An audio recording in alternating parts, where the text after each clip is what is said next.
Hello everyone, स्वागत करछे YouTube channel Odisha study house रे। तो पिला माने आज वीडियो में देखा +3 सेकेंड सेमेस्टर जो ओडिया ऑनर्स रही कोर पेपर 3 जोटे तुम मेजर पेपर कहूच। तो मेजर पेपर 3 रो यूनिट नंबर 2 को देखा। ऑलरेडी यूनिट 1 रो क्लास मैंने सरी जाइए। जो मैंने देखनी प्लेलिस्ट को विजिट कर 1 मार्क 2 मार्क और 5 मार्क विशिष्ट क्वेश्चन ऑलरेडी सरी जाइए। जो मैंने देखने प्लेलिस्ट को विजिट कर बुझेगा। तो आज आम यूनिट 2 को देखा गोटे long question most important question. तो देख यूनिट 2 रही सारला साहित्यर सामाजिक सांस्कृतिक और साहित्यिक दिग बुझेगा। तो आम सारला दास को परिचय प्रदान करवा यही लॉन्ग क्वेश्चन बुझेगा। तो देख दीर्घ उत्तरमूलक प्रश्न उत्तर बुझेगा लॉन्ग क्वेश्चन। तो सारला दास को परिचय प्रदान कर। कवि सारला दास कटक जिलार झंकड़ ग्राम पंचविंश शताब्दी में जन्मग्रहण करते बुझेगा। तो देख कवि सारला दास कटक जिलार झंकड़ ग्राम पंचविंश शताब्दी में जन्मग्रहण करते। सारला जन्म संपर्क में अनेक मत देखा जाते। तो सारला दास को जन्म संपर्क में अनेक मत देते, मात्र किंवदंती अनुमान और उपकथा मध्य सारला इतिहास अवलुप्त। तो सारला दास को इतिहास अवलुप्त अटे। यह भारतर आदि पर्व सूर्यवंशी सम्राट कपिलेन्द्र एक परोक्ष और तिर्यक उल्लेखर सारला दास को कपिलेन्द्र देव ख्रीष्टाब्द 1452 ख्रीष्टाब्द 1479 समसामयिक रूपे ग्रहण कराई बुझेगा। किंतु आदि पर्वर निम्न उद्धृतरे आदि पर्व कहुई प्रणिपत्य खटई कपिलेन्द्र नामे राजा 33 कोटी देवे चरणे जार पूजा। तो देख प्रणिपते खटई कपिलेन्द्र नामे राजा 33 कोटी देवे चरणे जार पूजा। तो जो राजा कपिलेन्द्र उल्लेख रही जो राजा कपिलेन्द्र उल्लेख रही से सूर्यवंशी सम्राट कपिलेन्द्र देवना गंगवंशर विलय काल कपिल नरसिंह ख्रीष्टाब्द 1329 ख्रीष्टाब्द 1330 ताहा एक विवादमान विषय परिणत होइछि। मात्र कपिल नरसिंह राजत्व काल अति संक्षिप्त घटना विहीन थिला, तेणु सारला महाभारत रे ताहा प्रसिद्ध लाभ करथिबा संभव नुहे। पुणी त्रयोदश शताब्दी कालर जो केतिक ओडिया शिलालेख मिलुअछि ताहार भाषा सूर्यवंशी सम्राट मानक राजत्व काल उत्तीर्ण होइतिबा जय विजय शिलालिपिर भाषा तुलन में अपेक्षाकृत अमार्जित और अविकसित होइछि। तो देख पुणी त्रयोदश शताब्दी काल जो केतेक ओडिया शिलालेख गुड़िक मिलुअछि ताहार भाषा जो मिलुअछि भाषा शिलालेख गुड़िक ताहार भाषा सूर्यवंशी सम्राट मानक राजत्व काल उत्तीर्ण होइतिबा जय विजय शिलालिपिर भाषा तुलन में अपेक्षाकृत अमार्जित हो अविकसित होइछि। तेणु भाषार अवस्था दृष्टि सारला दास को सूर्यवंशी कपिलेन्द्र राजत्व काल स्थापित करने समीचीन और युक्तियुक्त थिला। सारला लिखित महाभारत संपर्क में केतेक परिचय मिली थाए। ताहा आदिजुग बा सारला जुगर सामयिक और सांस्कृतिक विचारधारा। तो देख झंकड़ जहाँ पूर्वे बारस्वती बोली गिरिजा आज्ञा मु तही जनमिली। तो यह वन पर्व कहुई से कही झंकड़ जहाँ पूर्वे बारस्वती बोली गिरिजा आज्ञा मु तही जनमिली। तो देख एथिरु कविंकर जन्मस्थान झंकड़ बोली जनापड़े। तो कविंकर जन्मस्थान झंकड़ बोली जनापड़े एवं तांकर पिता नाम जशवंत अटे। तो सारला दास को पितृदत्त नाम थिला सिद्धेश्वर परिड़ा। तो सारला दास को पितृदत्त नाम थिला सिद्धेश्वर परिड़ा। तांको ज्येष्ठ भाईंकर नाम थिला परशुराम परिड़ा।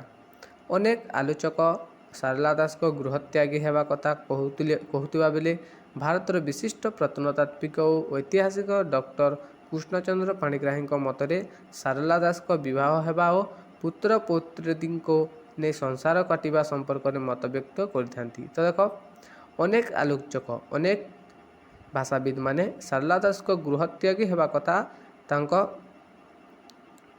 मत थिला, किंतु ବିଶିଷ୍ଟ ପ୍ରତ୍ନତାତ୍ତ୍ୱିକ ଓ ଐତିହାସିକ ଡକ୍ଟର କୃଷ୍ଣଚନ୍ଦ୍ର ପାଣିଗ୍ରାହୀ ସେ କହିଲେ କି ଶାରଳା ଦାସଙ୍କ ବିବାହ ହୋଇଅଛି ଓ ତାଙ୍କ ପୁତ୍ର ପୁତ୍ରଙ୍କୁ ନେଇ ସଂସାର କାଟିବା ସମ୍ପର୍କରେ ମଧ୍ୟ ମତବ୍ୟକ୍ତ କରିଛନ୍ତି ଡକ୍ଟର କୃଷ୍ଣଚନ୍ଦ୍ର ପାଣିଗ୍ରାହୀ। ବୁଝିଲା। ଏ ସମ୍ପର୍କରେ ସେ ଦ୍ରୋଣ ପର୍ବରୁ ଏକ ଉଦ୍ଧୃତ ପ୍ରଦାନ କରିଛନ୍ତି କି ତେଣୁକରି ଲେଖିଲି ମୁଁ ଠିକ୍ ଠିକ୍ କରି ସିଦ୍ଧ ଶାରଳା ପ୍ରସାଦେ ଭାରତ ବିଚାରି ବିସ୍ତାରିଣ କହିବାକୁ କିସମ ଶକତି ଗୃହୀ ହୋଇ ଚଲୁଅଛି ଘେନି ପୁତ୍ର ପୁତ୍ରୀ ଯାହା ଇଚ୍ଛା ଦେଉଅଛି ଅନ୍ନପୂର୍ଣ୍ଣା ମାତ ହେ ବୁଧଜନେ ମୁଁ ମୂର୍ଖ ପୁଣି ଅପଣ୍ଡିତ। ଏହା ଦ୍ରୋଣ ପର୍ବରେ କୁହାଯାଇଛି। ତ ଦେଖ ଆଉ ଥରେ ତେଣୁ କରି ଲେଖିଲି ମୁଁ ଠିକ୍ ଠିକ୍ କରି ସିଦ୍ଧ ଶାରଳା ପ୍ରସାଦେ ଭାରତ ବିଚାରି ବିସ୍ତାରିଣ କହିବାକୁ କିସମ ଶକତି ଗୃହୀ ହୋଇ ଚଲୁଅଛି ଘେନି ପୁତ୍ର ପୁତ୍ରୀ ଯାହା ଇଚ୍ଛା ଦେଉଅଛି ଅନ୍ନପୂର୍ଣ୍ଣା ମାତ ହେ ବୁଧଜନେ ମୁଁ ମୂର୍ଖ ପୁଣି ଅପଣ୍ଡିତ। ଏହା ଦ୍ରୋଣ ପର୍ବରେ କୁହାଯାଇଛି। ତ ଏସବୁ ବ୍ୟତୀତ ଶାରଳା ଦାସଙ୍କର ନାମ ବିଲଙ୍କା ରାମାୟଣ ରଚନା କାଳରୁ ସିଦ୍ଧେଶ୍ୱର ରହିଥିଲା ବୋଲି ବିଲଙ୍କା ରାମାୟଣରୁ ଜଣାଯାଇଥାଏ। ବିଲଙ୍କା ରାମାୟଣରେ ଉଲ୍ଲେଖ ରହିଅଛି ରାମାୟଣ ବୃତ୍ତାନ୍ତକୁ ନିରନ୍ତର ଘୋଷ ଶ୍ରୀରାମଚରଣ ଉଜ୍ଜେ ସିଦ୍ଧେଶ୍ୱର ଦାସ।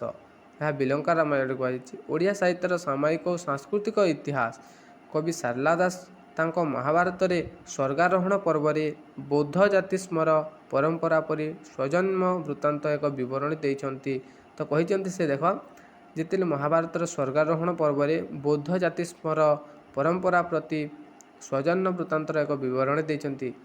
କୈଳାସ ଦ୍ୱାରପାଳ ନାମ ମୋର ନନ୍ଦୀ ଶାସ୍ତ୍ରଙ୍କ ଆଗମେ ହର ଗୌରାଙ୍କ ବନ୍ଦୀ ଯେଉଁପରି ରତିରସ ସେ ମୋତେ ବୋଇଲେ ମାତା ପିତାଙ୍କ ସଙ୍ଗ ବୋଲିଣ କହିଲେ ତାହା ଶୁଣି ବିଘ୍ନରାଜ ଦେଲେ ମୋତେ ଶାପ ତହୁଁ ଦୋଷୀ ହୋଇଲି ମୁଁ ମନୁଷ୍ୟ ସ୍ୱରୂପ।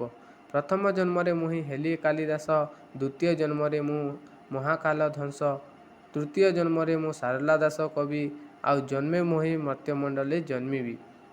ତ ସେ କହିଲେ କି ପ୍ରଥମ ଜନ୍ମରେ ମୁଁ ହେଲି କାଳିଦାସ। ତ ପ୍ରଥମ ଜନ୍ମରେ ମୁଁ କାଳିଦାସ ହେଲି ଓ ଦ୍ୱିତୀୟ ଜନ୍ମରେ ମୁଁ ମହାକାଳ ଧ୍ୱଂସ ହୋଇଲି ଓ ତୃତୀୟ ଜନ୍ମରେ ମୁଁ ଶାରଳା ଦାସ ହେଲି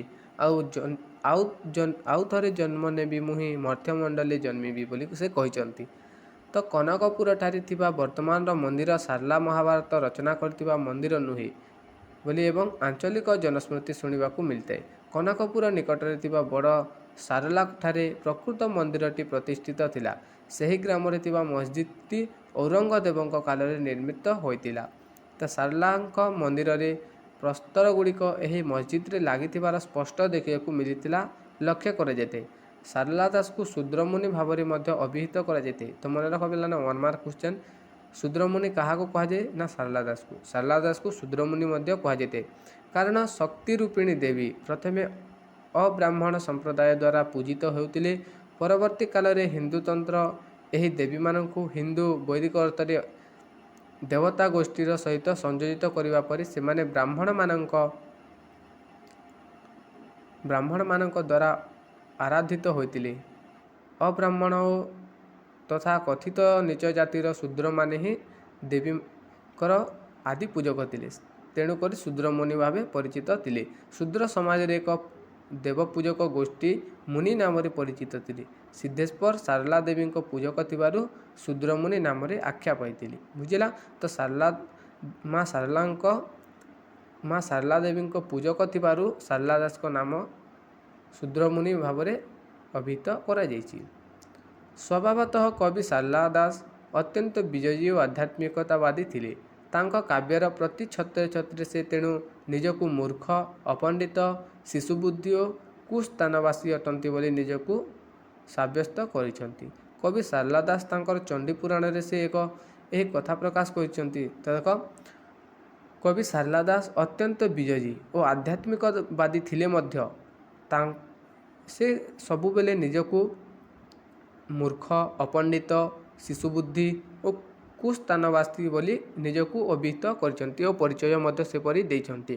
ତ କବି ଶାରଳା ଦାସ ଚଣ୍ଡୀ ପୁରାଣରେ କହିଛନ୍ତି ଦେଖ ଜନ୍ମରୁ ମୂର୍ଖ ମୁହିଁ ନିରତେ ଅପରାଧୀ ଅପଣ୍ଡିତ ଜନମୁ ପାଇବି କିସ ସାଧି ଅଭୟ କ୍ଷାତ୍ୟଜନୀ ଝଙ୍କଳ ପୁରବାସୀ ଦର୍ଶନ ଦେଇ ମୋତେ କହଇ ଅଶ୍ୱାସୀ ସେ ଦେବୀର ଆଜ୍ଞାକୁ ମୁଁ ଶିରୋଧ୍ୟାୟ କରି ଶାସ୍ତ୍ରମାନ ଲେଖେଇ ସେ ଦେବୀ ନାମ ଧରି ନିଶିରେ ପ୍ରସନ୍ନ ହୋଇ ସେ ଯାହା କହେଇ ଅରୁଣେ ପ୍ରକାଶେ ମୁହିଁ ତାହା ସବୁ ଲେଖଇ ଯେଉଁପରି ଆଜ୍ଞା ମୋତେ ଦେଲେକ ଭବାନୀ ତାହାର ଆଜ୍ଞାରେ ମୁଁ ଅଟଇ ଶୂଦ୍ରମୁନି।